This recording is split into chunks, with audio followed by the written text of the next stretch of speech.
유가족 요구가 도를 넘었다는 발언이 여당 대표 입에서 나왔습니다. 유가족을 향한 공세가 한동안 잠잠하다 싶었더니 돌아보면 교황 방한 중에만 그랬다는 사실이 드러납니다. 제1야당은 유가족 입장만 쳐다보는 신세가 됐습니다. 지금 안산에서는 유가족들이 휴대전화까지 다 맡겨두고 총회를 열고 있습니다. 정치권과 유가족 움직임 취재했습니다. 사학비리의 원조로 불리는 인사가 재단 이사회를 장악하더니 최근에는 스스로 대학 총장 자리를 꿰찼습니다. 박근혜표 사학법이라고 불리는 2007년도 개정 사립학교법이 사학비리 인사의 복귀를 가능케 했습니다. 수십 개의 지역 케이블 방송사를 거느린 MSO들이 있습니다. 이들은 고장 수리를 협력업체에 맡기고 있지만 고장 수리 수수료가 건당 몇백 원에 불과합니다. MSO가 협력업체들을 이처럼 쥐어짜다 보니 협력업체는 수리기사를 쥐어짭니다. 이 때문에 거리로 나선 케이블TV 수리기사들을 취재했습니다. 뉴스옥에서는 아들 문제로 곤욕을 치르고 있는 남경필 경기도지사의 지난 2월 방송 출연 내용을 보도합니다. 8월 20일 수요일 뉴스K 잠시 후에 시작하겠습니다.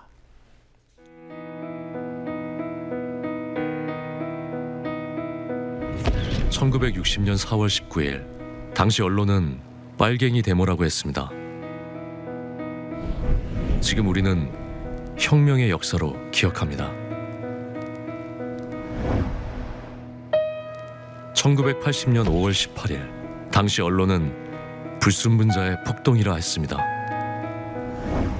지금 우리는 독재에 항거한 정의의 역사로 기억합니다.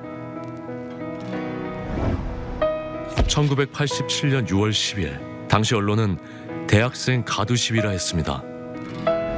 지금 우리는 민주주의를 쟁취한 감격의 역사로 기억합니다.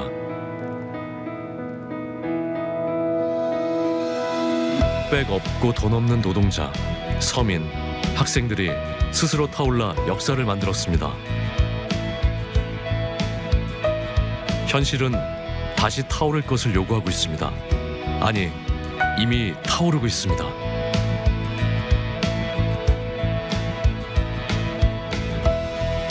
빨갱이를 종북으로, 불순분자를 외부 세력으로, 언론은 말만 바꿨을 뿐 역사를 부정하고 있습니다.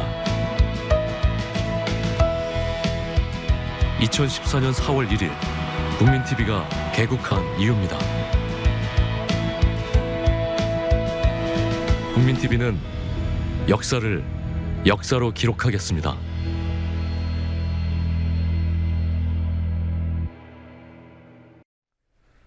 세월호 특별법 여야 합의안을 놓고 유가족들이 안산에서 지금 총회를 이어가고 있습니다. 안산으로 찾아간 새정치민주연합 지도부는 총회에 앞서 열린 임원회의에서 유가족들의 강력한 항의를 받았고 지금은 총회가 끝나기를 기다리고 있습니다. 38일째 단식을 하고 있는 김영호 씨는 어제에 이어 오늘도 청와대를 향해 걸어가다가 경찰의 제지에 막혔습니다. 결국 2시간 가까이 대치를 하다가 청와대 민원실에 들어갔습니다. 세월호 유가족 총회가 열리고 있는 안산 화랑유원진의 경기도 미술관에 중계 카메라 나가 있습니다. 연결해 보겠습니다. 윤인아 PD.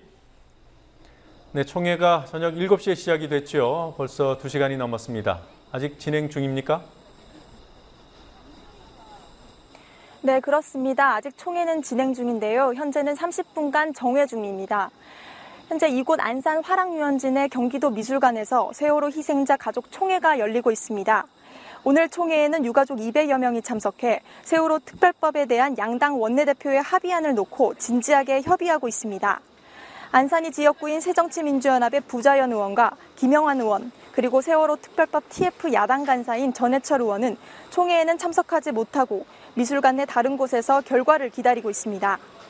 앞서 오후 5시쯤 가족대책위 임원회의에는 민주연합 박연선 원내대표를 비롯해 세월호 국정조사특위 야당 간사인 김현미 의원 등 민주연합 의원 10여 명이 참석했습니다.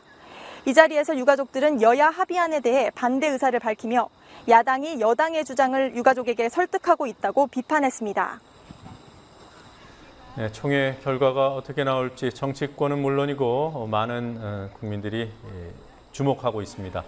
총회 시작 전에 유가족들 어떤 얘기를 하던가요?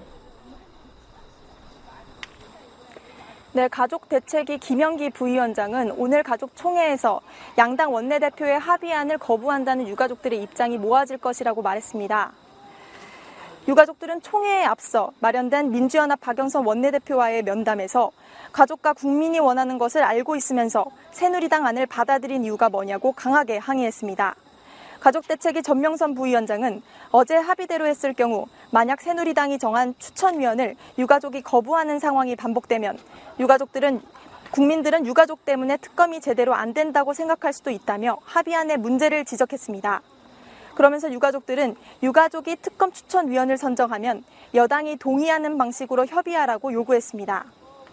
그러나 박영선 원내대표는 여당이 유가족과 야당의 사전 동의를 받고 특검 추천위원회를 정하기 때문에 유가족의 의견이 반영될 수 있다며 어제 합의안을 받아들이라고 유가족들을 설득했습니다. 하지만 유가족들은 우리 의견이 1%도 반영 안 됐다며 가족대책위와 합의한 후 여당과 협상을 했어야 했다고 말했습니다. 오후 경기도 미술관 내 강당에서 있었던 대화 내용 잠시 들어보시겠습니다. 뉴스에 이한구 의원이 우리 야당은 다 베풀었다 그러면서 웃는 모습이 진짜로 아주 내가 그거 보면서 치가 떨렸어요. 그러면 그런 거를 참 왜 우리 박영선 비대위원장님이 그런 식으로 해줬는지 저는 좀 의문스럽고요. 자, 추천을 할 때는 그러면 그 사람이 우리가 추천을 하는 것도 아니고 여당이 추천한 사람을 우리가 야당하고 세월호 유가족하고 찬반한다는 거는 그거는 안 되는 얘기예요. 그래서 제가 말씀드리면 자, 우리가 추천할 테니까 당신들이 새누리에서 비토 노력하세요. 법이 안 괜찮습니다. 규칙을 고쳐야 되고 법을 손을 봐야 그러면 상설특별법을 하지 마시고 저희가 원하는 특별법 안에서 만드시라고요. 그것을 왜 그러십니까? 예, 불가능하다고 판단됐으니까 그런 거죠. 그 걱정하시는 것도 저희가 다 녹이려고 최대한 애를 쓴 거예요. 그러니까 저희가 능력이 모자란 거나 아니면 저희가 정말 잘못을 한 거니까 이제 저희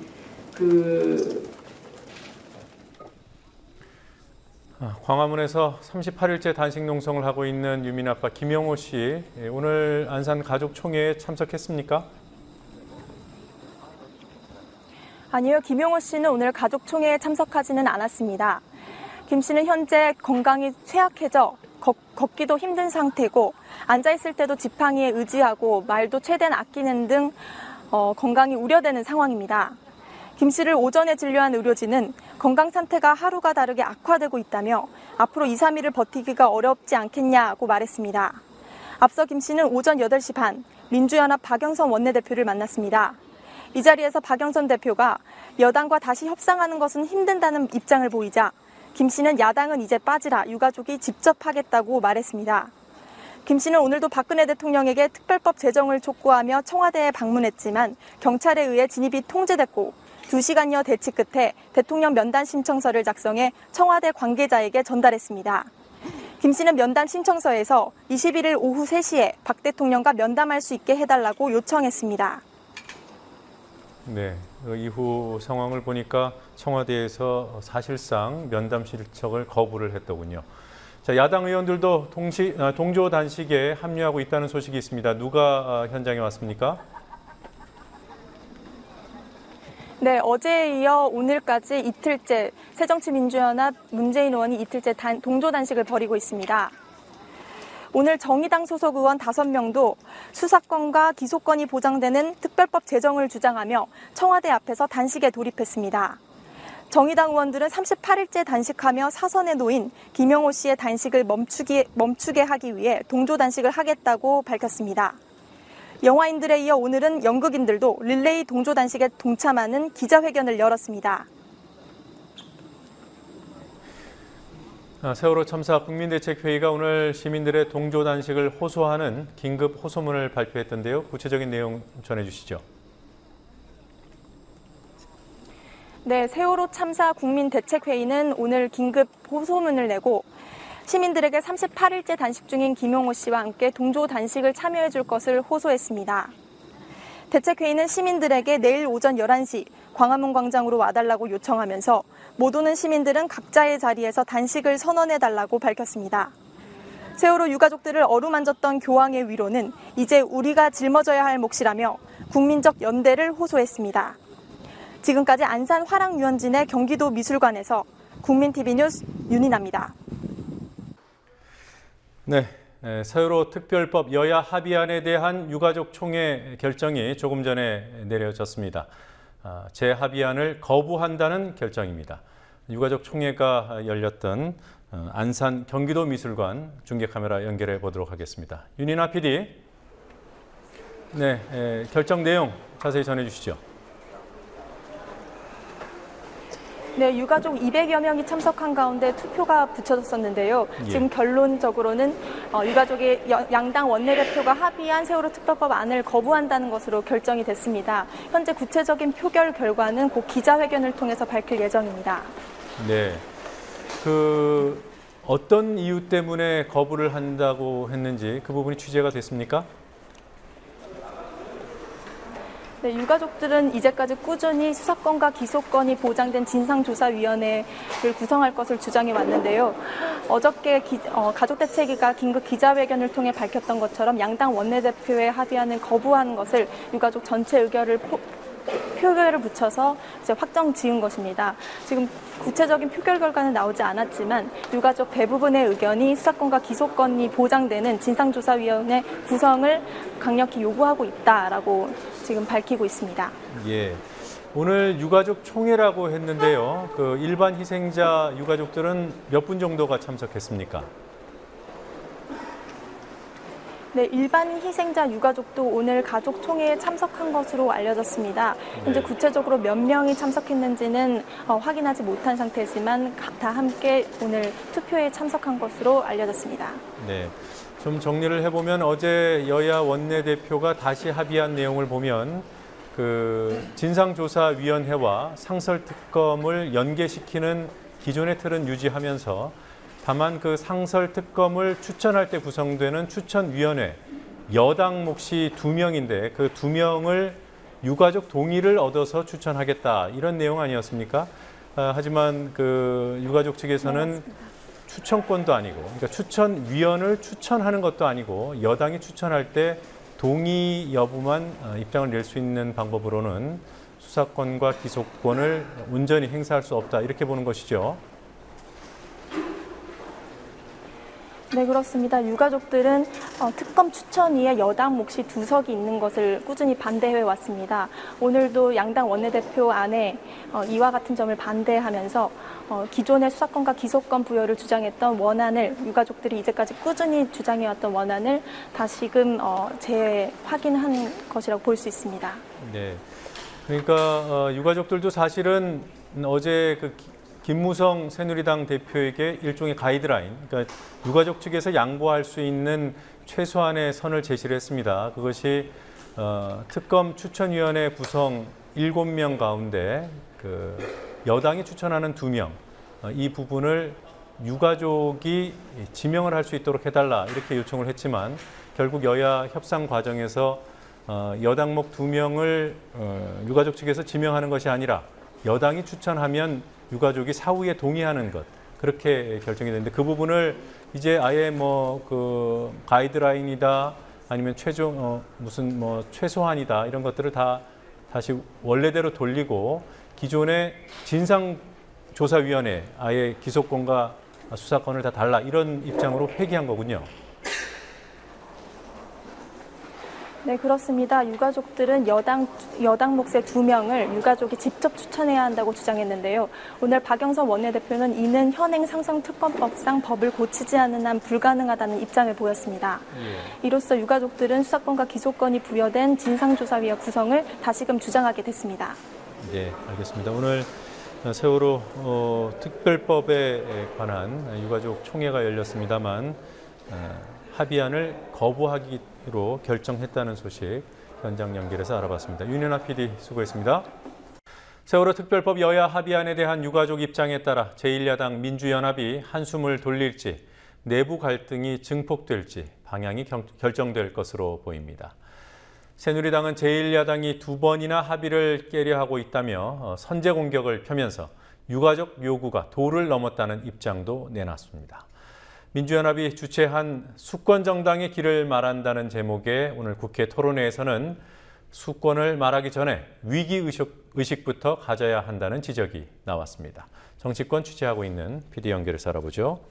곽보아 PD. 네, 곽보아입니다. 네, 새정치민주연합 입장 아직 정해지지 않은 거죠?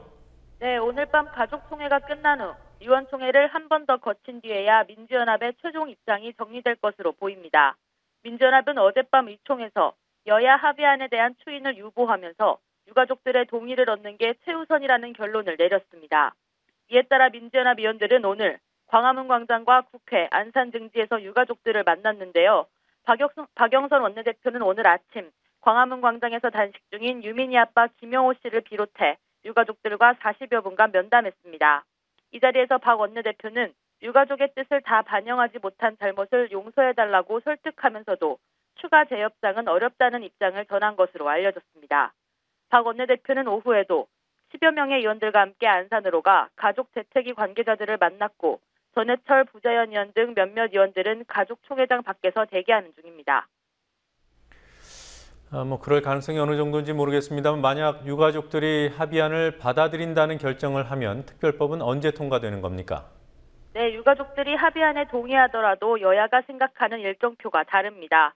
민주연합은 상임위 심사 등 필요한 국회 절차를 밟아 8월 임시국회 첫날인 22일 본회의를 열어 특별법을 통과시킨다는 계획입니다. 그러나 새누리당은 다음 주 월요일인 25일 본회의를 열어 통과시킨다는 입장이라고 김재원 원내수석 부대표가 말했습니다. 새누리당은 구속영장이 청구된 야당 의원들의 불체포 특권을 행사하기 위해서 야당이 본회의를 빨리 열려고 한다는 공세를 폈는데요. 그 공세의 효과를 높이기 위해 본회의를 다음 주로 미루려 한다는 분석입니다. 그러나 오늘 유가족들이 여야 합의안에 반대한다는 결정을 내리면 특별법을 둘러싼 교착은 길어질 것으로 보입니다. 아직 완전히 결론이 난 것은 아닙니다만 여야 원내대표 합의안이 민주연합에서 2번씩이나 추인을 못 받았습니다. 새누리당에서 오늘 어떤 말들이 나왔습니까? 김무성 새누리당 대표는 오늘 최고중진연석회의에서 여야 합의를 2번이나 뒤집고 대화와 타협의 이해 정신을 깨는 건 문제라면서 야당이 당리당략에 흔들리고 있다고 말했습니다. 이재호 의원은 야당을 10년 하고 야당 원내대표도 2번 해봤지만 이런 협상은 해본 적이 없다며 여당과 합의를 덜렁해놓고 유가족이 안 된다면 다시 고친다고 박영선 원내대표를 비난했습니다. 직접 들어보시겠습니다. 요거는 양보할 수도 있다. 요건 절대로 양보를 못한다. 하는 걸 유가족 협의회 대표들하고 놓고 이야기를 하고 거기서 합의한 걸 갖고 와서 여당과 합의를 해서 이루어져야지. 그냥 덜렁덜렁 와서 여당과 합의만 덜렁해놓고 돌아가도 유가족이 안 된다 그러면 또 그냥 다시 원칙으로 돌아가고. 저도 야당을 10년 해보고 야당 원내대표를 2번 해봤지만 세상에 이런 협상을 본 적이 없습니다. 이완구 원내대표는 민주연합의 추인을 압박하는 발언을 했습니다. 무거운 책임이 있는 대표 간의 자리에서 도출한 합의가 또 뒤집힌다면 국민에 대한 예의도 아니고 이회 민주주의에 대한 심각한 도전이라고 생각한다고 말했습니다. 네, 이렇게 박영선 원내대표가 당 안팎의 공격을 받을 수밖에 없는 상황입니다만 사실 새누리당이 유가족들하고 직접 소통하면 해결되는 문제가 아닐까 이런 지적도 있습니다. 네, 그렇습니다. 하지만 유가족과 2차례 면담을 가진 김무성 대표 외에 새누리당과 유가족의 소통은 사실상 없습니다. 야당과의 협상에서 전권을 위임받은 이완구 원내대표의 경우 유가족과 공식 만남을 가진 적이 한 번도 없습니다.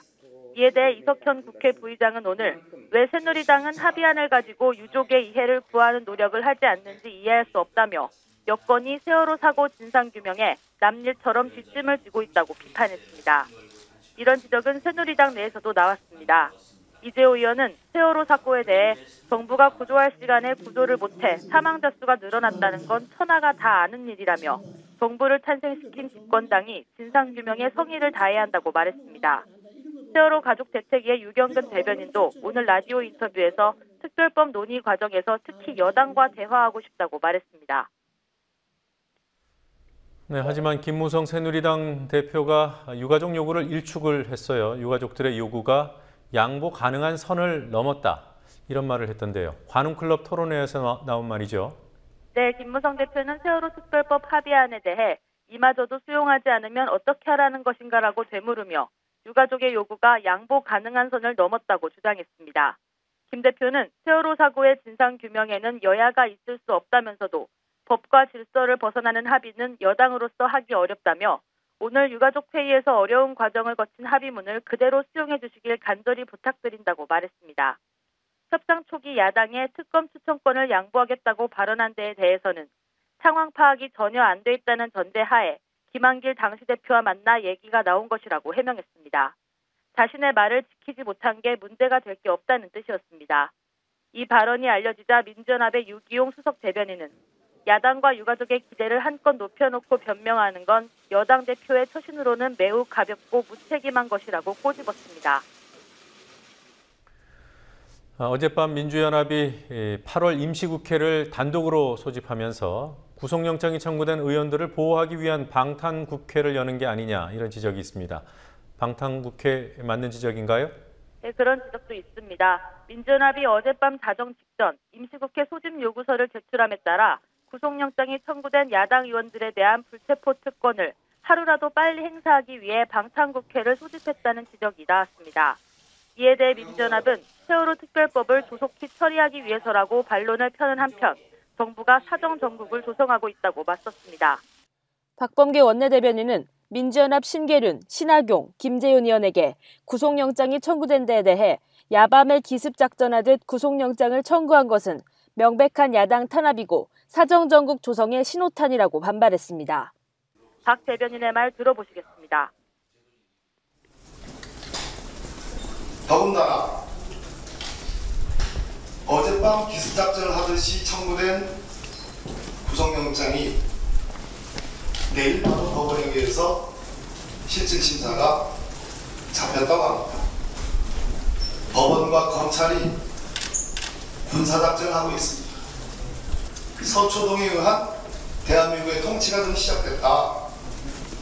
이 2014년 하반기 전국을 대한민국을 운영하는 국회가 아니라 사정의 칼, 양날의 칼, 검찰의 칼. 민주연합은 가칭 야당 탄압 저지 대책위원회를 구성해 대응하겠다고 밝혔습니다. 네, 새정치민주연합 을을 지키는 위원회, 을지로위원회라고 하죠. 오늘 수권정당이 길을 말한다는 주제의 토론회를 열었습니다. 어떤 길이 있다고 하던가요? 네, 토론회 참석자들은 민주연합이 서민정당으로 거듭나기 위해서는 현장과 소통해야 한다는 말을 공통적으로 강조했습니다. 을지로위원회 우원식 위원장은 현장은 말하지 못하는 국민이 말할 수 있는 곳이라며 수권 전략은 현장에서 찾아야 한다고 말했습니다. 정치평론가인 이철희 두문정치전략연구소 소장은 수권 정당이 되기 전에 위기의식을 가지라고 충고했습니다. 이철희 소장과 민주연합 은수미 의원의 말 이어서 들어보시겠습니다. 민주당의 역사를 거슬러 올라가면 수권 정당이었던 적이 있습니까? 김대중 노무현 대통령 집권할 때 과연 수권 정당이라고 할 만한 정당이었습니까? 그거 아니었잖아요. 제가 볼 때는 아니었습니다. 근데 어떻게 지금 수권 정당을 얘기하고 있어요? 저는 좋은 정당이 되는 게 더 우선이라고 봅니다. 이게 정당의 꼴을 갖추고 있다고 보십니까? 저는 아니라고 봅니다. 민주당 국회의원들께서는 위기의식이 저는 없다고 단언합니다. 말로는 위기라고 얘기를 합니다만 정말 위기라면 이렇게 안 하겠죠. 제가 몸담고 있는 조직은 자기가 아픈 것과 국민이 아픈 게 달라요. 전 이건 아주 근본적인 차원이라고 생각합니다. 아프지 않아요. 그런 논쟁이 없습니다. 눈물이 난다. 제가 이제 수시로 잘 눈물이 나는데 그럼 이게 비정상이 됩니다. 국민이 이렇게 아프면 의원들은 얼마나 아파야 될까요? 저는 이제 중소상인 전국 중소상공인 자영업자 살리기 비상대책협의회 임태현 대표는 민주연합은 수술이 필요한 곳에 약만 발라주고 있다는 말로 민주연합이 현장과 제대로 소통하지 않는다고 지적했습니다. 지금까지 국민TV 뉴스 박보아입니다.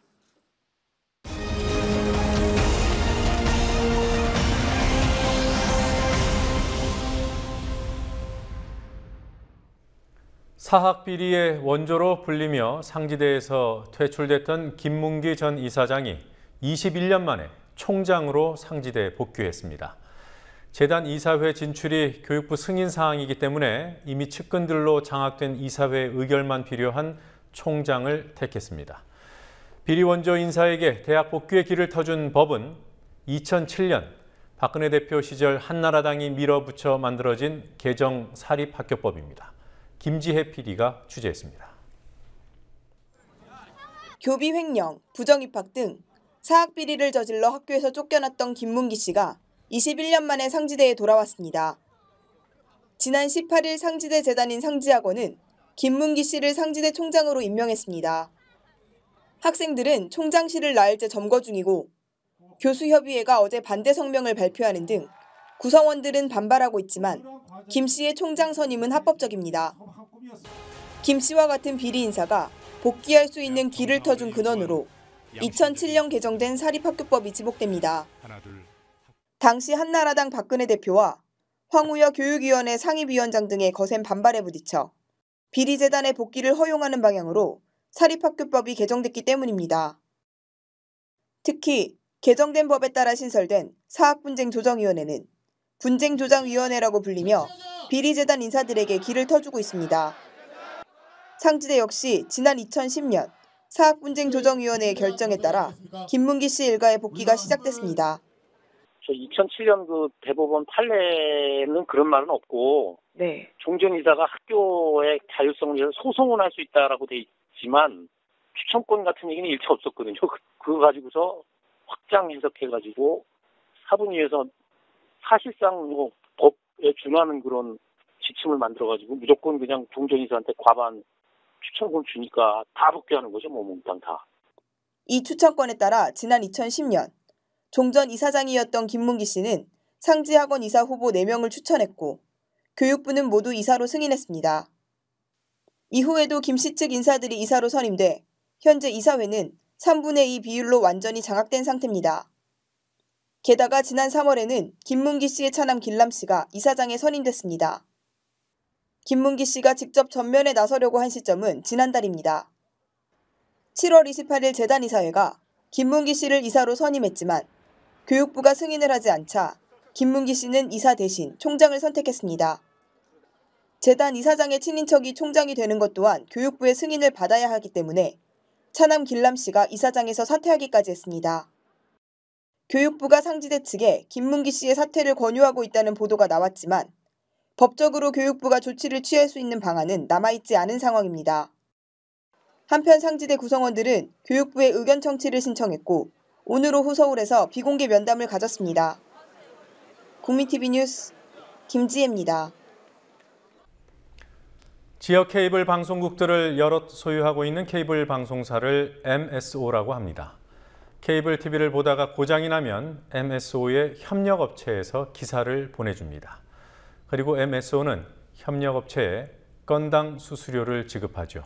불과 400원입니다. MSO에 쥐어짜이는 협력업체는 다시 서비스 기사들을 쥐어짭니다. 서비스 기사들이 원청인 MSO에 찾아가서 수십일째 농성을 벌이고 있지만 MSO는 자기네 직원들 문제가 아니라는 입장만 되풀이합니다. 케이블 TV 서비스 기사들의 간접 고용 실태를 성지훈 PD가 취재했습니다. 전국 48개 지역 케이블 방송사를 보유하고 있는 티브로드의 서비스 기사 노동자들이 50일째 거리 농성을 이어가고 있습니다. 이들은 원청인 티브로드가 직접 임금 단체 협상에 나설 것을 요구합니다. 조금 떨어진 곳에서는 24개 케이블 방송사를 보유한 CNM의 서비스 기사 노동자들도 농성을 벌이고 있습니다. 43일째입니다. 케이블 방송 장비 설치와 AS를 담당하는 서비스 기사들이지만 티브로드와 CNM 직원이 아니라 이들이 위탁 계약을 맺은 협력업체의 직원들입니다. 이들은 실질적인 고용주는 협력업체가 아니라 원청업체인 티브로드와 CNM이라고 주장합니다.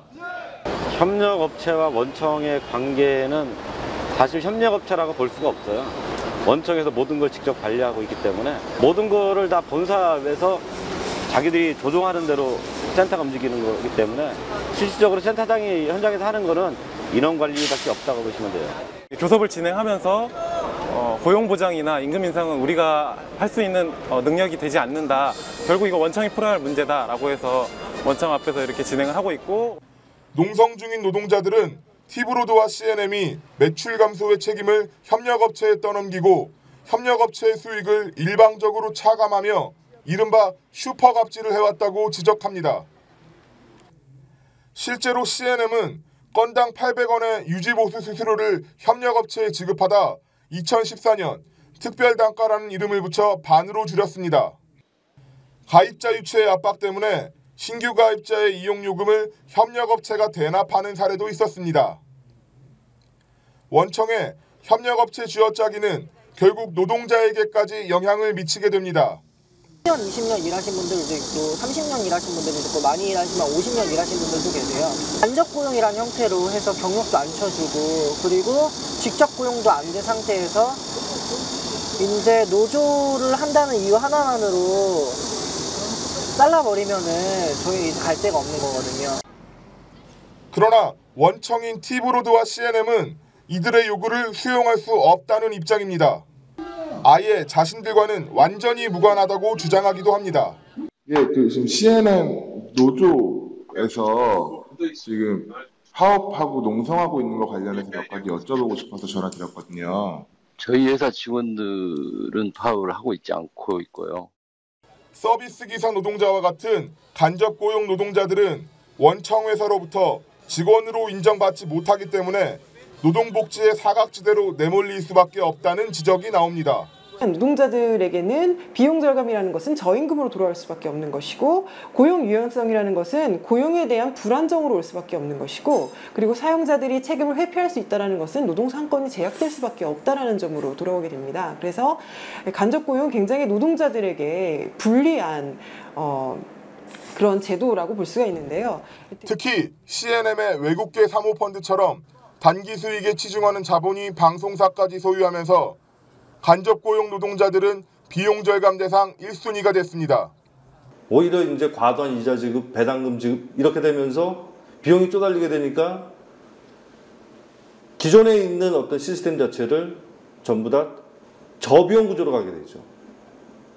그중에 대표적인 게 주요 부분들, 주요 사업 부분들 다 외주화해버린 겁니다. 파견직화해버린 거죠. 노동조합이 운동을 통해서 그러니까 본인들의 어떤 파업이나 집단적 행동을 통해서 그 원청을 끌어내는 경우가 있고 또 이제 뭐 앞서 말씀드린 판례 같은 경우가 있는데 이런 것들을 좀 더 제도적으로 안정적으로 보장하기 위해서는 사용자의 어떤 정의를 보다 확대시키는 것이 필요하지 않을까 싶습니다. 흔히 경제 구조가 복잡해져서 고용 형태도 복잡해진다고 말합니다.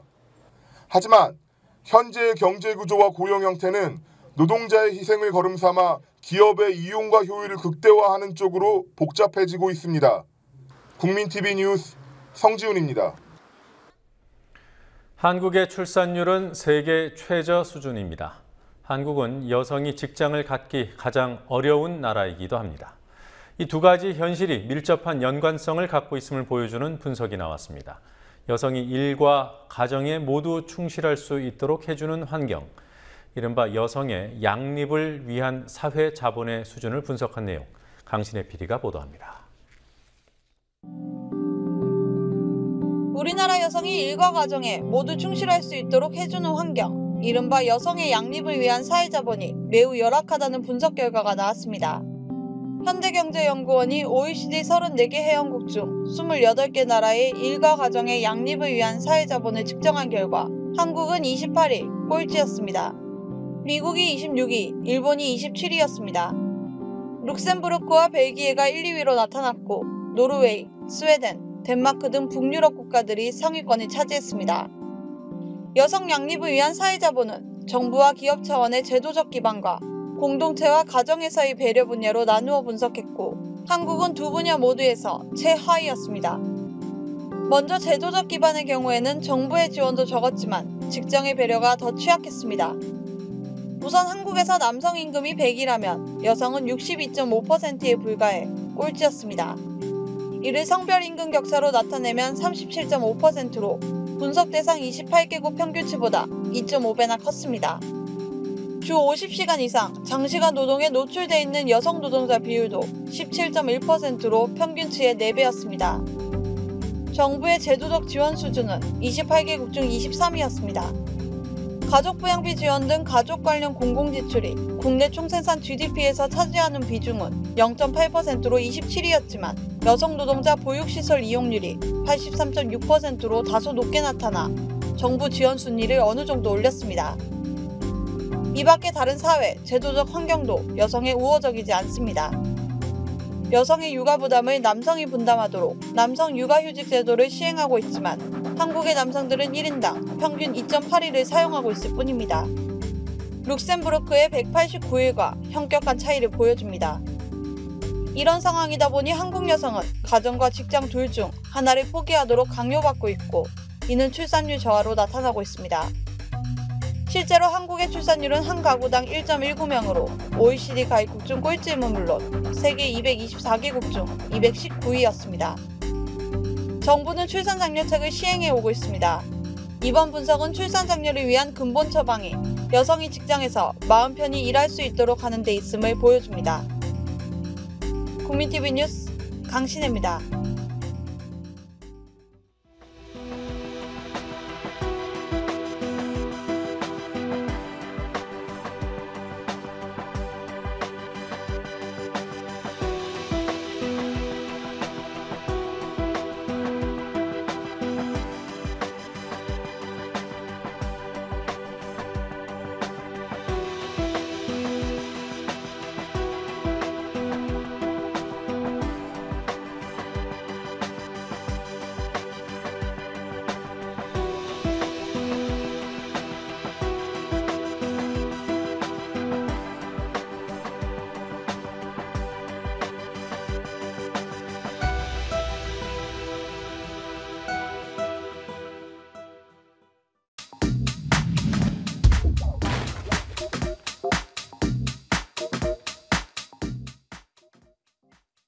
남 의원님 벌써 15대, 16대, 17대, 18대, 19등을 5선 의원인데 네. 10살서부터 국회의원 하신 거예요? 네, 그런 질문 가끔 받으시죠? 목사님이 하도 저 바른 생활하라고 말씀하셔서 제가 조금 빠르다 보니까 아직 조금 그래도 젊어 보이는 것 같습니다. 네.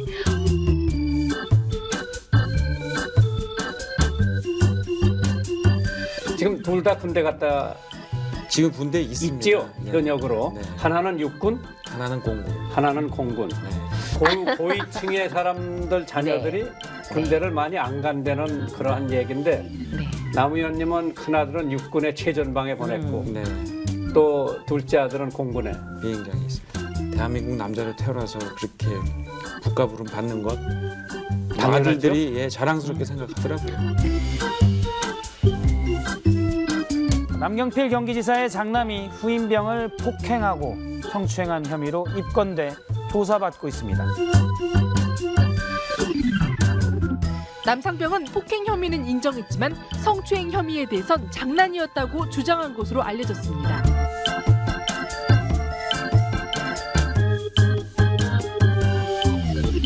군에서 조사가 이루어지는 것으로 알고 있습니다. 제 아들은 조사 결과에 따라 법으로 정해진 대로 응당한 처벌을 받게 될 것입니다.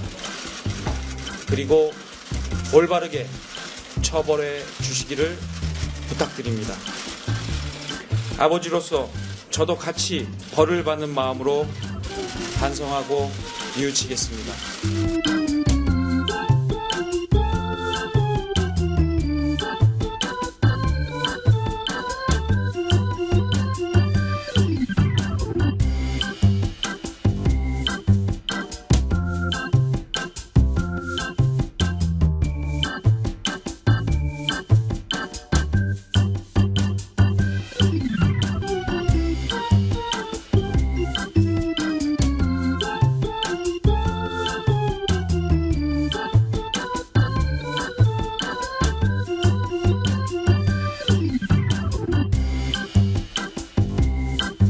남상병에 대해서는 구속영장이 청구됐으나 증거인멸이나 도주의 우려가 없다는 이유 등으로 기각됐습니다. 군인권센터는 봐주기식 수사가 명백히 드러났다며 남상병을 구속 수사해야 한다고 주장했습니다.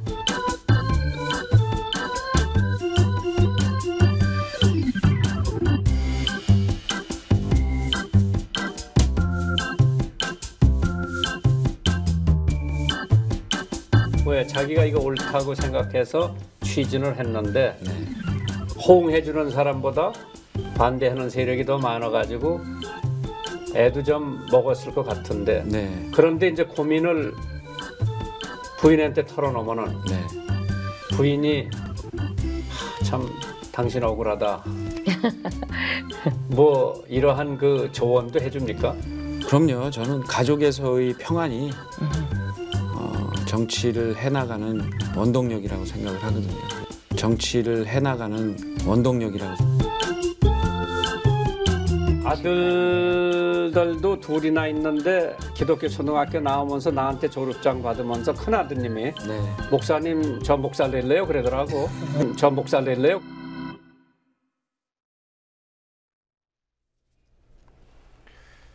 송전탑에 반대하는 밀양 주민들의 싸움이 아직 끝나지 않았습니다. 주민들은 경찰의 체증을 피하기 위해 호박을 뒤집어쓰고 송전탑 공사를 막으려고 하고 있습니다. 네, 오늘 나온 주요 뉴스들 정리해 보겠습니다. 황준호 뉴스 취재팀장 나와 있습니다. 어서 오십시오. 네, 경찰의 행정 대집행, 경찰과 공무원들의 행정 대집행으로 강제 퇴거됐던 밀양 주민들 지금도 반대 투쟁을 계속하고 있는 거죠. 그렇습니다. 오늘 밀양 송전탑 반대 대책위원회가 소식을 하나 보내왔습니다.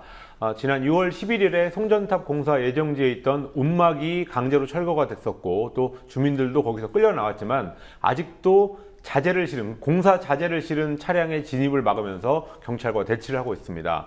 지금 보시는 장면은 사진은 공사 차량을 막으려는 주민들인데요. 경찰의 체증, 그러니까 주민들의 얼굴을 찍고 그러는 것을 피하기 위해서 호박으로 가면을 만들어 쓰면서까지 지금 싸우고 있습니다. 한전은 주민들하고 보상을 합의하려고 하지만 현재까지 총 260세대가 보상을 거부하고 있다고 대책위원회가 말하고 있습니다. 네, 지난 2009년이었죠. 언론노조가 중심이 돼서 미디어법 반대 투쟁을 벌일 때 그때 언론노조 위원장이 최상재 PD였는데요. 최 PD 등에 대해서 오늘 대법원 확정 판결이 나왔더군요. 2009년 언론노조는 MBC와 YTN 등 방송사들이 참여하는 미디어법 반대 총파업을 벌였습니다. 당시 최상재 전 위원장과 언론인들은 미디어법 통과 당일에 국회 본회의장에 들어가기도 했습니다.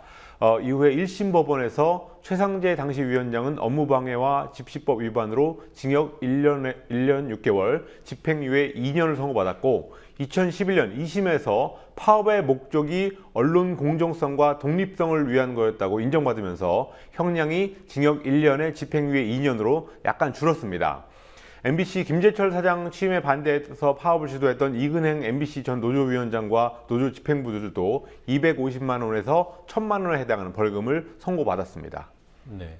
자, 오늘 대법원이 상고를 기각한 이유는 뭐였습니까? 최상재 전 위원장 등은 2011년 2심 판결 직후에 항소를 했지만 3년 가까이 판결이 나오지 않았습니다. 결국 2년 9개월 만인 오늘 대법원이 파업으로 언론사가 피해를 입었고 절차적인 면에서 실정법을 위반했다라는 이유로 징역 1년, 집행유예 2년, 2심 형량을 그대로 확정했습니다. 자, 김요한 육군 참모총장이 부대 해체 발언을 했어요. 가혹행위와 관련된 발언인가요? 김요한 신임 육군 참모총장이 최근 연이어 발생하고 있는 병영 내 가혹행위라든지 인권 침해 이런 것들에 대한 대책으로 부대를 해체하겠다라는 초강수를 꺼내들었습니다. 오늘 전 육군에 배포하는 자료를 통해서 지속적으로 가혹행위가 일어나는 부대, 그리고 또 이걸 은폐하고 개선하지 않는 부대 이런 데를 발견하는 즉시 소속 부대원들을 모두 다른 부대로 전출시키고 부대를 해체하는 특단의 조치를 내리겠다고 경고했습니다. 이게 강한 의지를 보여주기 위한 발언이라는 걸 알겠는데 부대 해체라는 말 때문에 오히려 여론이 안 좋게 나오고 있습니다. 그러니까 박근혜 대통령이 세월호 구조에 실패한 해양경찰을 해체시킨 것과 같은 그런 일종의 해체 만능주의랄까요? 뭐 이런 식이다라는 지적이 나오고 있습니다. 김 총장의 발언에 대해서 오늘 SNS에서는 전군을 다 해체하라. 해경 부대만 해체하지 말고 국가도 해체하라. 뭐 이런 식의 비판 또는 약간 비아냥 이런 것들이 나왔습니다. 네. 그리고 이라크의 이슬람 반군이 미국인 기자를 참수하는 영상을 공개했더군요. 예, 이라크에 있는 이슬람 순위파 극단주의 반군 이슬람 국가가 미국의 이라크 공습에 대한 보복으로 미국인 기자를 참수하는 영상을 어제 공개했습니다. 이름은 제임스 폴리라고 시리아 내전 같은 그런 중동 문제를 취재하던 프리랜서 촬영 기자였는데요. 재작년 11월에 시리아 내전 취재 중에 실종됐다가 이번에 변을 당하게 됐습니다. 동영상에는 폴리 기자 참수 장면뿐만 아니라 IS 이슬람 국가에 억류 중인 또 다른 미국인 기자 스티븐 스톨로프 역시 사야할 거다라는 위협도 담겨 있습니다. 지금까지 오바마 대통령은 이라크 내전은 이라크 정부가 해결해야 될 일이다 라면서 일단 미국은 공습 같은 제한적인 군사 개입만 해왔습니다. 그렇지만 이번 사태를 맞으면서 지상군을 보내야 된다라는 미국 내 여론이 커질 것으로 보입니다. 네. 자, 일본 히로시마 주택가에서 산사태가 일어났습니다. 그 피해가 꽤 되는 것 같은데요. 이날 아베 총리가 골프를 쳤다는 게 또 논란이 되고 있죠. 예, 일본 히로시마 주택가에 어젯밤부터 오늘 새벽 사이에 시간당 100mm가 넘는 기록적인 폭우가 쏟아졌습니다. 이번 폭우로 오늘 새벽 1시경에 큰 산사태가 일어났고 그래서 27명이 사망하고 10명이 실종되는 참사가 일어났습니다. 아베 총리는 사고가 발생하자마자 당시에 휴가 중이었는데 오늘 아침 6시 30분쯤에 구조에 총력을 다하라는 지시를 내렸습니다. 그런데 그런 지시를 내린 후에도 오늘 낮까지 모리 요시로 전 총리하고 같이 골프를 치다가 복귀해서 현재 논란이 되고 있습니다. 네. 자, 쌀시장 개방 문제 반대하는 여성 농민의 집회가 오늘 있었던 모양이에요. 예, 서울 전국 여성농민의 총연맹 회원 1000여 명이 오늘 서울시청 앞 서울광장에서 쌀시장 개방 반대 집회를 가졌습니다. 집회 참석자들은 현재 식량 자급률이 20%까지 추락했는데도 정부가 일방적으로 쌀시장을 개방을 선언했다면서 식량 주권과 농업을 포기하는 행위라고 비판했습니다. 그리고 식량 주권을 포기하면 먹거리 안전이 훼손돼서 세월호보다 더 큰 참사가, 더 큰 사태가 일어날 수 있다고 주장했습니다. 오늘 대회 참가자들은 청와대에 항의 서한을 전달하려고 했는데요. 청운동 주민센터 앞에서 경찰들한테 막혀서 40분 정도 대치하다가 결국 서한은 전달하지 못했습니다. 네. 그리고 교육부가 전교조 미복귀 전임자들 징계 문제 강수를 꺼내들었군요. 예, 지난 5일에 교육부가 각 시도 교육청에다가 미복귀 전교조 전임자들을 어제까지 모두 직권 면직하라, 즉 공무원 시문을 박탈하라는 지시를 내렸습니다. 그렇지만 오늘까지 미복귀 전임자들이 속한 12개 교육청 중 직권 면직을 시킨 곳은 한 곳도 없습니다. 그러니까 교육부가 해당 교육청이 9월 2일까지 직권 면직을 안 시킨다면 직접 교육부가 나서서 행정 대집행을 하겠다고 밝혔습니다. 그러니까 시도교육감을 대신해서 교육부가 징계위원회를 열고 직권 면직을 처벌하겠다라는 뜻입니다. 해당 12개 교육청 중에서 유일하게 충북교육청이 직권 면직 방침만 현재 세웠을 뿐이고 11개 교육청은 교육부 명령을 거부하거나 또 처분을 보류한 그런 상태입니다. 지금까지 전교조 전임자 가운데 복귀하지 않은 사람은 29명인데요. 교육부가 직권면직을 집행할 경우에 교육감들과 교육부 장관 사이에 권한쟁의 소송으로 번질 가능성도 있습니다. 네. 자, 오늘 여기까지 듣겠습니다. 수고했습니다. 예.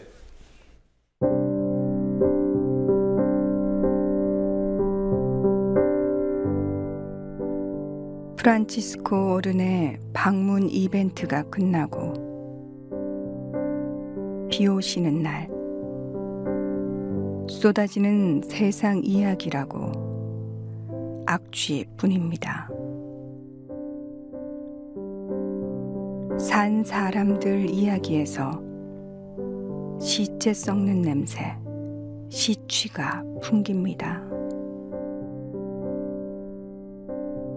잘났다 하는 자들도 험한 시대를 사느라 영혼을 건사하기 어려웠을 터입니다.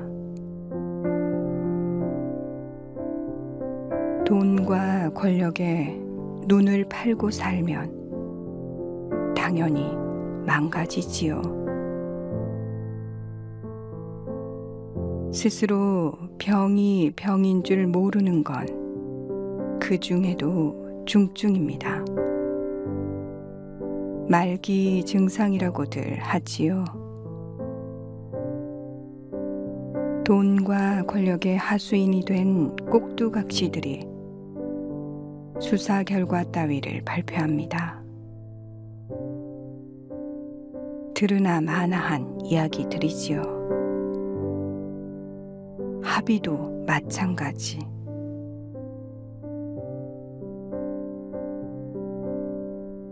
독한 사람 냄새.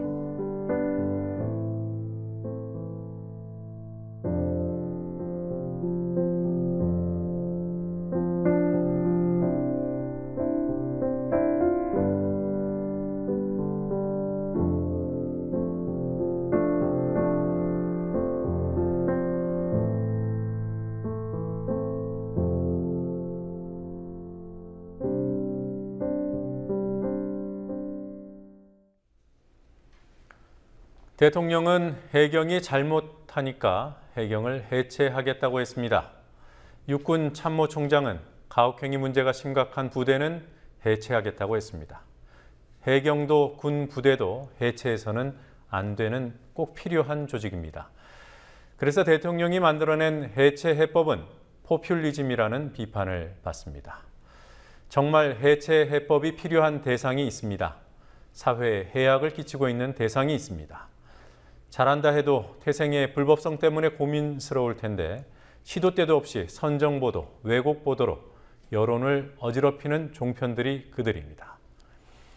2009년 언론노동자들은 조중동 특혜법, 종편 승인법, 이른바 미디어악법을 저지하는 투쟁을 대대적으로 펼쳤습니다.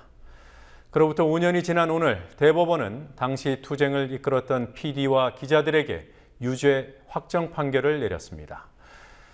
그때 언론 노동자의 투쟁을 지지했지만 지금은 앞다퉈서 종편에 출연하고 있는 정치인들에게 묻습니다. 오늘 전과자가 된 최상재, 박성재, 이근행 이런 이들의 이름을 기억은 하고 있습니까?